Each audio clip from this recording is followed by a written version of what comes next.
দেখো, চট্টগ্রাম বোর্ডে একটা ইন্টারেস্টিং ম্যাথ আসছে। 2023 সালে একটা খুবই ইন্টারেস্টিং ম্যাথ আসছে এবং এটা ইম্পর্টেন্ট ম্যাথ। এটা হচ্ছে বলছে যে দেখো 2টা দৃশ্যকল্প দেওয়া আছে। তো এটা হচ্ছে দৃশ্য 1, এটা হচ্ছে দৃশ্য 1 আর এটা হচ্ছে দৃশ্য 2। তো আমাদের দৃশ্য 1 এবং দৃশ্য 2 দেওয়া আছে।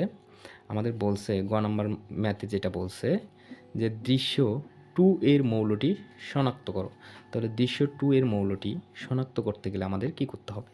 প্রথমে যেটা করতে হবে, দেখো এখানে কি বলছে, একটি মৌলের নিউক্লিয়াসের প্রকৃত ভর এত গ্রাম, এর নিউট্রন সংখ্যা এত দেওয়া আছে। তো আমাদের এখানে নিউট্রন সংখ্যা দেওয়া আছে। আমরা যদি কোনোভাবে এটার প্রোটন সংখ্যা বের করতে পারি তাহলে কিন্তু মৌলটার নাম বলতে পারবো। তার মানে আমাদের বের করতে হবে প্রোটন সংখ্যা। এখন কথা হচ্ছে প্রোটন সংখ্যা কেমনে বের করব? প্রোটন সংখ্যা বের করার জন্য যেটা সূত্র, যে আমরা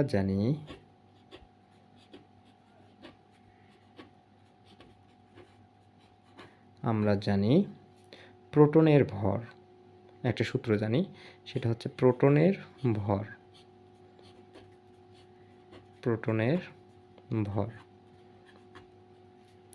প্লাস নিউট্রনের ভর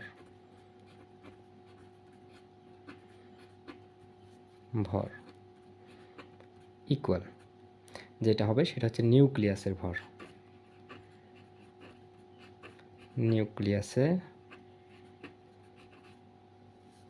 ভর। এই সূত্রটা আমরা জানি। তো এখন দেখো, প্রোটনের ভর নিউট্রনের ভর ইকুয়াল নিউক্লিয়াসের ভর। তো এই সূত্রে আমাদের কিন্তু নিউক্লিয়াসের প্রকৃত ভর এটা কিন্তু দেওয়া আছে। দেখো এটা দেওয়া আছে হচ্ছে এইটা, নিউক্লিয়াসের প্রকৃত ভর এত গ্রাম, এটা দেওয়া আছে। এখন আমাদের যেটা মুখস্থ জানতে হবে সেটা হচ্ছে প্রোটনের ভর কত আর নিউট্রনের ভর কত। দেখো নিউট্রন সংখ্যা কিন্তু দেওয়া আছে। একটি প্রোটনের ভর আমরা জানি 1.673 গুণন 10⁻⁻24 গ্রাম। তাহলে আমাদের যেহেতু প্রোটন সংখ্যা বের করতে হবে, তাহলে প্রোটন সংখ্যা বের করার জন্য এর সামনে একটা এক্স দিলাম। এরপর দেখো নিউট্রনের ভর, একটি নিউট্রনের ভর আমরা জানি যে 1.675 গুণন 10⁻⁻24 গ্রাম। তো এখানে নিউট্রন সংখ্যা কয়টা আছে? নিউট্রন সংখ্যা আছে 17টা। তার মানে 17টার ভর হচ্ছে, এটাকে গুণ দিব, ইকুয়াল নিউক্লিয়াসের ভর। দেখো নিউক্লিয়াসের ভরটা কিন্তু দেওয়া আছে 5.357 ইন্টু 10⁻⁻23। তাহলে এগুলো কিন্তু আমাদের দেওয়া আছে। এখন জাস্ট এখান থেকে ক্যালকুলেশন করে আমরা যদি এক্সের মানটা বের করতে পারি তাহলেই হবে। তাহলে এক্সের মান আমরা কেমন বের করব?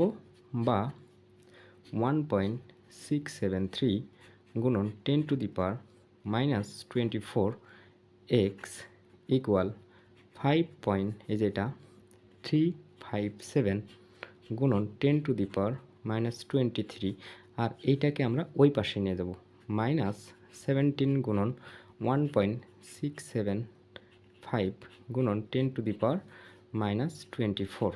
দেখো তো এখান থেকে আমরা এক্সের মান বের করবো না, তাহলে এক্সকে আমরা রেখে দেব।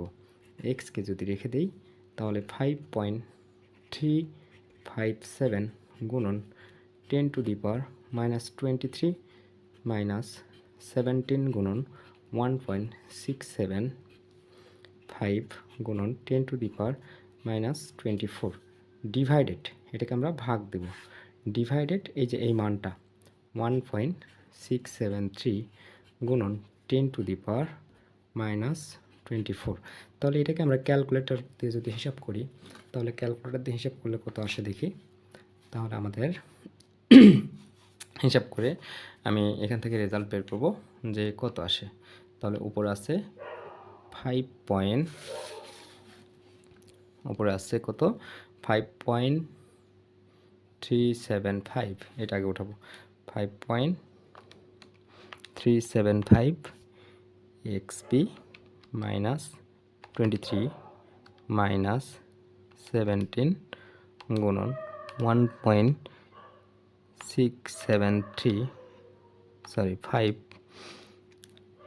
XP minus 24। এটাকে আমি ডিভাইডেড করব 1.673 এক্সপি মাইনাস 24 তাহলে এখান থেকে আমাদের আসে দেখো 15.10 এইরকম আসছে। তাহলে 15.10 অর্থাৎ দেখো 15, এটাকে আমরা ধরতে পারি প্রায় 15, তাহলে এটা হচ্ছে 15। এখন 15 অর্থাৎ পারমাণবিক সংখ্যা আমরা বের করলাম 15। আচ্ছা, 15 নম্বর মৌল, তাহলে পারমাণবিক সংখ্যা যদি 15 হয়, 15 নম্বর মৌলের নাম কি? তাহলে 15 নম্বর মৌলটা হচ্ছে ফসফরাস। তাহলে কিন্তু আমরা মৌলের নাম বের করতে পারলাম। অতএব দৃশ্য 2 এর মৌলটি হচ্ছে ফসফরাস।